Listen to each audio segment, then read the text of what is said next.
Ora, você está no Comente Bíblia, seja bem-vindo. E se inscreve aí se ainda não for inscrito. Deixa o seu like para ajudar na relevância aí do vídeo, tá bom? Antes do texto, queria só dizer que não sou o único que está com problemas com mosquito. Aqui na rua aqui está uma mistura de dengue, chikungunya ou chikungunya, zika, sei lá. Não sou só eu, a minha mãe esteve com esse problema aqui na frente, vizinho da frente.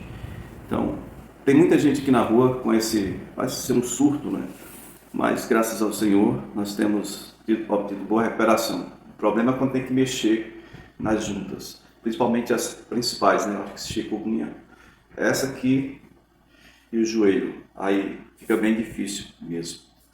Sim, vamos ao texto de hoje. Você vai poder me acompanhar aí. Se você tem Bíblia em ordem cronológica, está na página 1088. E o texto é o de Lucas 12, do 13 ao 21. Da parábola do rico insensato. Começando pelo tema, eu gostaria de dizer que nem todos os ricos são espertos. Nem todos os ricos são pensadores. Nem todos os ricos têm a condição de serem pessoas sensatas, né? Eu acho que a riqueza em si, ela cega um pouco no entendimento, porque essas três questões, elas baseiam a vida do homem natural. É ser, ter e poder, né? Então, quando a pessoa tem, ela geralmente não liga para ser. Quando ela é muito, então ela se contenta com muito que ela é, não busca ter muito, né? E quando ela tem poder, então, peraí, nenhuma nem outra coisa é necessário mais. Quando ela tem poder, ela já se julga ser alguém e ter todas as coisas. Então, a riqueza traz essa falsa ideia de poder, não é? Alguém da multidão lhe disse: mestre, diz a meu irmão que divida a herança comigo. Está aí Lucas 12, 13 ao 21. Aí Jesus respondeu ao homem assim: quem me designou juiz ou árbitro entre vocês? Então lhes disse: cuidado, fiquem de sobreaviso contra todo tipo de ganância. A vida de um homem não consiste na quantidade dos bens, ou dos seus bens, ou dos bens que ele possui. Vou repetir: a vida de um homem não consiste na quantia dos bens que ele possui, ou na quantidade dos seus bens. Então lhes contou esta parábola. A terra de certo homem rico produziu muito, então ele pensou consigo mesmo: o que vou fazer? Não tenho como armazenar minha colheita. Então disse: já sei o que vou fazer, vou derrubar os meus celeiros e construir outros maiores, e ali guardarei toda a minha safra e todos os meus bens. E direi a mim mesmo: você tem grande quantidade de bens armazenados para muitos anos. Descanse, coma, beba e alegre-se. Contudo, Deus lhe disse: insensato, em outra versão, louco, esta mesma noite a sua vida lhe será exigida. Então, quem ficará com o que você preparou?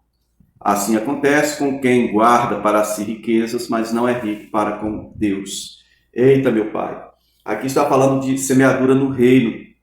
E eu gostaria de, antes de comentar o texto em si, falar de algo que não é hipocrisia, é verdade. A nossa igreja mãe em Sobradinho, a pessoa hoje, ela é presidida pelo pastor Elvis da Cruz Avelar, e a família pastoral, na família do paizão, pastor Clóvis, eles lá, para mim, sempre foram realmente uma igreja mãe.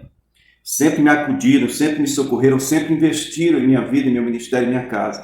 Não tem como encontrar palavras para expressar o que nós sentimos quando recebemos de pessoas como estas, tais investimentos. Isso é muito bom. O último versículo diz que sobre as pessoas que são ricas, mas não para Deus. Eu creio que a nossa igreja mãe, por exemplo, ela faz algo que nós devemos imitar. Ela investe em seus obreiros de forma que isso é semeadura para o reino do Senhor. E que o Senhor continue sendo glorificado através da vida de cada um de vocês, porque vocês realmente, como na época antiga tinha Igreja Batista do Calvário, dizia: uma igreja que se importa com você.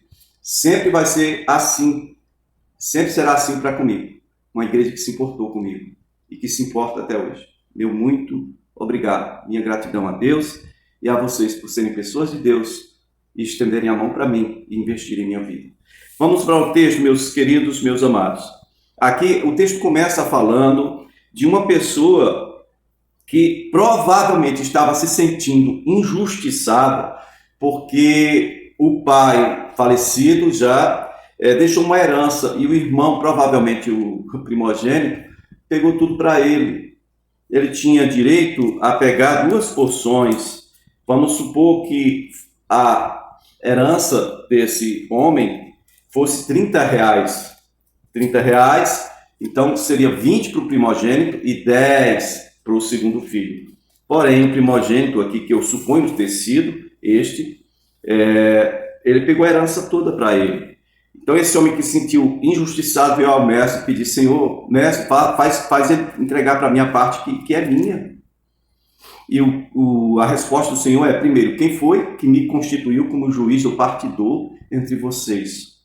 Eu não sou esse juiz, eu não sou essa pessoa que vai julgar essa causa familiar, eu não sou essa pessoa, né?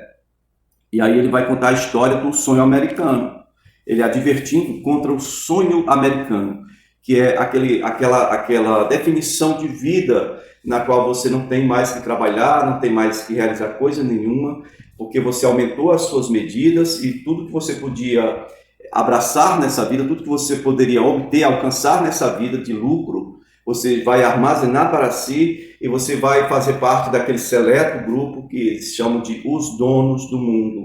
Seria mais ou menos isso, tá? E aqui então, a parábola que o Senhor conta desse homem louco, um rico insensato, um rico louco. É difícil você encontrar um rico louco, não é? Mas acontece. E o que ele fez? Deus prosperou ele de uma forma que ele não tivesse como armazenar todas as bênçãos recebidas. E isso me leva ao texto de Malaquias, onde o Senhor propõe um desafio à nação israelita, dizendo: trazei os dízimos à casa do tesouro, fazei prova de ministro, se não vos abrir a janela dos céus, e não derramar sobre vós uma bênção da qual vos vem a maior abastança. Ou seja, ali está querendo dizer para nós que a bênção de Deus vai vir maior do que a medida que nós temos para armazenar. A mesma coisa que acontece com este rico, insensato. Se eu recebo alguma coisa que está além da minha medida, o primeiro princípio que você precisa colocar em sua vida: olha, a produção foi maior do que o lugar que eu tenho para armazenar. O que eu devo fazer? Eu devo procurar o necessitado e devo doar isso, investir isso. A Bíblia fala que quando você dá ao pobre, está emprestando a Deus. Também diz que você não pode fechar os olhos da necessidade do seu semelhante, não é? E preste bem atenção nisto. Aqui não fala nem se o cara era dizimista ou não, só fala o seguinte: ele recebeu uma bênção que é maior do que a medida que ele tem. O que ele fez? Eu vou aumentar a minha medida para guardar tudo, eu não quero perder nada, é tudo meu, tudo meu, tudo meu e tudo meu. Deus deu para mim, tudo meu. Isso é ganância. Ganância. Bom, eu tenho que entender o que o apóstolo Paulo diz quando ele escreveu: aquele que dá pão ao que come e semente ao que semeia. Eu preciso compreender bem em minha vida o que é comida, o que é pão e o que é semente, ok? Eu preciso aprender a discernir o que é pão e o que é semente. Eu não posso comer a semente, só tenho que comer o pão, ok? A semente eu tenho que semear. O que é a semente? Geralmente é o que passa da medida que eu tenho. A bênção é grande, tá? Eu só estou precisando disso aqui. Isso aqui é o pão. Semente eu devo semear. Onde? No reino. O retorno será 30, 60 e a 100 por 1. Mas aqui o cara quis viver o sonho americano. Ele quis reter tudo. Bom, a regra aqui é o seguinte: o homem da parábola, ele quis armazenar tudo para si. E ele não é rico para com Deus, ele não investiu nada, ele não semeou nada na eternidade. E então ele vai ficar simplesmente um pobretão, porque a vida dele não consiste nos bens que ele produziu ou possuiu nessa vida. A vida dele consiste, ela está nas mãos de Deus. Os muitos bens que ele possui não podem garantir um limite maior da vida dele. Não. Nenhum de nós tem condição de aumentar nenhum passo, nenhum côvado ao custo de nossa vida. Se você observar aí o texto seguindo, Lucas 12, do versículo 22 ao 34, você vai ver, dizendo assim o Senhor, dirigindo-se aos seus discípulos, Jesus acrescentou: portanto, eu lhes digo, não se preocupem com a própria vida quanto ao que comer, ou ao próprio corpo quanto ao que vestir. A vida é mais importante do que a comida e o corpo mais importante do que a roupa. Observe os corvos, não semeiam nem colhem, não têm armazéns nem celeiros, contudo Deus os alimenta, e vocês têm muito mais valor do que as aves. Quem de vocês, por mais que se preocupe, pode acrescentar uma hora que seja a sua vida? E se vocês não conseguem, vocês não têm esse poder de fazer algo assim tão pequeno, por que vocês se preocupam com as coisas restantes? Observem como crescem os lírios. Eles não trabalham, não tecem, contudo, eu lhes digo que nem Salomão, em todo o seu esplendor, vestiu-se como qualquer um deles. Se Deus veste assim a erva do campo, que hoje existe e amanhã é lançado no fogo, quanto mais vestirá vocês, homens de pequena fé. Não busquem ansiosamente o que comer ou beber. Não se preocupem com isso, pois o mundo pagão é que corre atrás dessas coisas. Mas o Pai sabe que vocês precisam delas. Busquem, pois, o reino de Deus e essas coisas lhes serão acrescentadas. Não tenham medo, pequeno rebanho, pois foi do agrado do Pai dar-lhes o reino. Vendam o que têm, dê esmolas, façam para vocês bolsas que não se gastem com tempo, um tesouro nos céus, que não se acabe, onde ladrão algum chega perto e nenhuma traça destrói. Pois onde estiver o seu tesouro, ali também estará o seu coração, meu povo. Entendam isso, entendam isso. A questão de ter, ser e poder, essas três questões básicas, elas estão escondidas por trás das atuais doenças do tempo presente, as principais doenças da alma. A doença dos três tempos: presente, estresse, passado, depressão, futuro, ansiedade. Tem relação com essas três coisas básicas. Quando eu tenho, eu quero ter mais e é tudo para mim. Quando eu sou, eu quero ser mais, eu quero ser muito além do que a Bíblia, ou do que Deus definiu para mim. E quando eu posso, eu quero também guardar esse poder para não dividir com ninguém. Bom, mas nenhuma dessas coisas depende de mim. Porque o autor da vida é aquele que dá a vida e é aquele que mantém. Da mesma forma, aquele que me salvou, nos salvou, ele tem o poder de nos manter salvos. Basta que eu e você continuemos a olhar firmemente para o autor e consumador da nossa fé, o Senhor Jesus Cristo. Geralmente ele fala conosco coisas que contrariam o nosso pensamento ou sentimento. E aí nós devemos submeter nosso pensamento e sentimento à mesma obediência que teve o Senhor Jesus. Pedir a Deus que nos dê um coração como o do Senhor Jesus, que foi obediente até a morte e morte de cruz, com o fim de cumprirmos todo o propósito do Senhor e assim sirvamos para a glória dele, para o louvor dele, para a exaltação do nome dele. Sabe, irmãos, essa questão é uma questão muito terrena, muito aqui de baixo. Todos nós sabemos que esse tempo de vida nosso aqui acaba. E o que nós iremos levar daqui? É essa questão última que eu quero deixar para vocês. Mais uma vez, muito obrigado por estar comigo aí.